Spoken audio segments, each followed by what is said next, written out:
উচ্চ মাধ্যমিক বিদ্যালয়ৰ সকলো প্ৰাক্তনিয়ান সমাজ আৰু সমূহ অভিভাৱক ৰাইজলৈ এই বাৰ্তাৰ পৰা আমি জনাব বিচাৰিছোঁ যে অহা 4 আৰু 5 অক্টোবৰ তাৰিখে গালি উচ্চ মাধ্যমিক বিদ্যালয়ৰ প্ৰাক্তন শিক্ষাৰ্থী সমিতিৰ উদ্যোগত দুদিনীয়া বৰ্ণাঢ্য কাৰ্যসূচীৰে আমি প্ৰাক্তন শিক্ষাৰ্থী সমাৰোহ আমি আয়োজনৰ কাৰণে ইতিমধ্যে আমাৰ প্ৰস্তুতি তুংগত হৈছে। আমাৰ প্ৰাক্তন শিক্ষাৰ্থী সমাৰোহত দুদিনীয়া বৰ্ণাঢ্য কাৰ্যসূচীৰ 4 অক্টোবৰ দিনটোত প্ৰথম দিনটোত আমি আমাৰ বিদ্যালয়খনৰ কাষতে লাগি থকা প্ৰায় 11খনকৈ বিদ্যালয়ৰ ছাত্ৰ ছাত্ৰীসকলক নিমন্ত্ৰণ জনাই আন্তঃবিদ্যালয় তৰ্ক প্ৰতিযোগিতা আৰু আন্তঃবিদ্যালয় কুইজ প্ৰতিযোগিতা আমি দুটাকৈ প্ৰতিযোগিতা আমি আয়োজন কৰিছোঁ।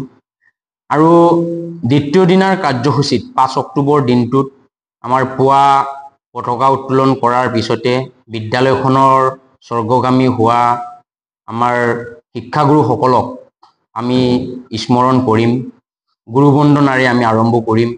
ইয়াৰ পিছতে আমাৰ এক সাংস্কৃতিক শোভাযাত্ৰা বাহিৰ হ'ব, যি সাংস্কৃতিক শোভাযাত্ৰাৰ মুখ্য আকৰ্ষণ ৰূপে আমাৰ মিচিং জনগোষ্ঠীৰ জনপ্ৰিয় অভিনেতা বাবা পেগু আৰু জনপ্ৰিয় অভিনেত্ৰী নিবেদিতা য়েইন ডাঙৰীয়ানেও অংশগ্ৰহণ কৰিব। সাংস্কৃতিক শোভাযাত্ৰাৰ ঠিক পিছত আমাৰ সমাৰোহখনৰ লগত বা সমাৰোহখনৰ উপলক্ষে প্ৰস্তুত কৰা সতীৰ্থ নামৰ এখন স্মৃতিগ্ৰন্থও আমি প্ৰকাশ কৰিম। আমাৰ স্মৃতিগ্ৰন্থখনক উন্মোচন কৰিবৰ কাৰণে আমাৰ বিদ্যালয়খনৰে অৱসৰপ্ৰাপ্ত শিক্ষক আমাৰ সকলোৰে শ্ৰদ্ধাৰ শিক্ষাগুৰু সুশীল পেগু ডাঙৰীয়াক আমি নিমন্ত্ৰণ কৰিছোঁ।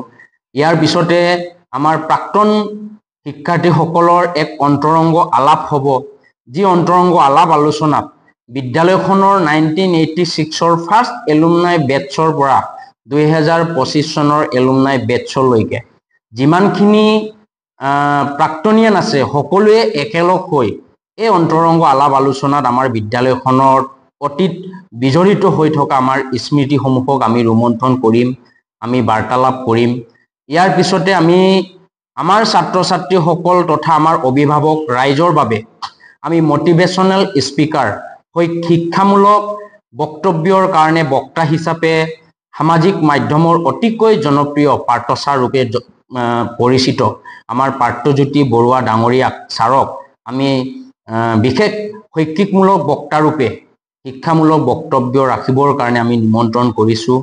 ইয়াৰ পিছতে আমাৰ অনুষ্ঠানটোত আমাৰ অপেন সেশন থাকিব, মুকলি সভা থাকিব, যি মুকলি সভাত অসম চৰকাৰৰ মাননীয় শিক্ষা আৰু বয়ন জনজাতি পৰিক্ৰমা বিভাগৰ মাননীয় মন্ত্ৰী আমাৰ ডক্টৰ ৰণোজ পেগু ডাঙৰীয়া মুখ্য অতিথি হিচাপে অংশগ্ৰহণ কৰিব।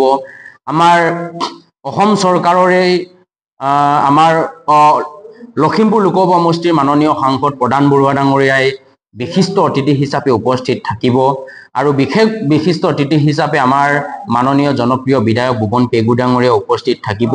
লগতে আমাৰ এই মুকলি সভাতে বিভিন্ন জাতি জনগোষ্ঠীৰ মাননীয় সভাপতি সম্পাদকসকল উপস্থিত থাকিব। আমাৰ মহাবিদ্যালয়সমূহৰ অধ্যক্ষসকল, বিদ্যালয়সমূহৰ প্ৰধান শিক্ষকসকল উপস্থিত থাকিব।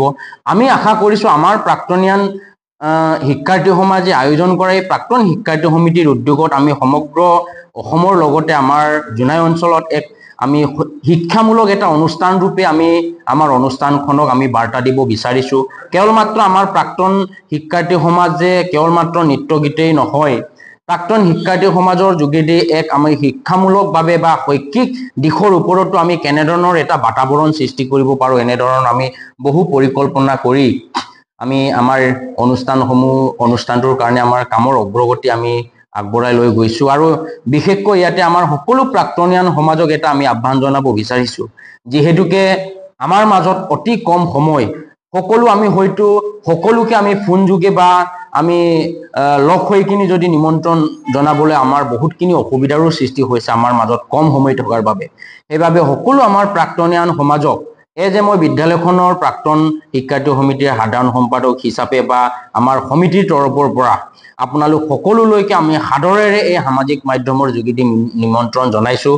আপোনালোকে দুটা দিনটোত বহু ব্যস্ততাৰ মাজতো আহক, আমাৰ শৈশৱ কালৰ বাল্যকালৰ কৈশোৰ কালৰ যি পাৰ হৈ যোৱা পুৰণি স্মৃতিসমূহ আমি সেই দুটা দিনটোত আমি ৰোমন্থন কৰোঁ। আহক ৰোমন্থন কৰাৰ লগতে যাতে যে আমি এই বিদ্যালয়খনৰ প্ৰাক্তনায়ন হিচাপে বিদ্যালয়খনত আমি এক শৈক্ষিক পৰিৱেশ আমি বাতাবৰণ দি অনাগত দিনবিলাকত যাতে বিদ্যালয়খন অধিক সুশৃংখল বিদ্যালয় বা আদৰ্শ বিদ্যালয় হিচাপে গঢ়ি তুলিব পাৰোঁ, সেইবাবে সকলো প্ৰাক্তনায়ন সমাজ তথা অভিভাৱক ৰাইজক সহায় সহযোগিতা কৰিবৰ কাৰণে ইয়াৰে আহ্বান জনাইছোঁ। সকলোলৈ নমস্কাৰ জ্ঞাপন কৰিছোঁ।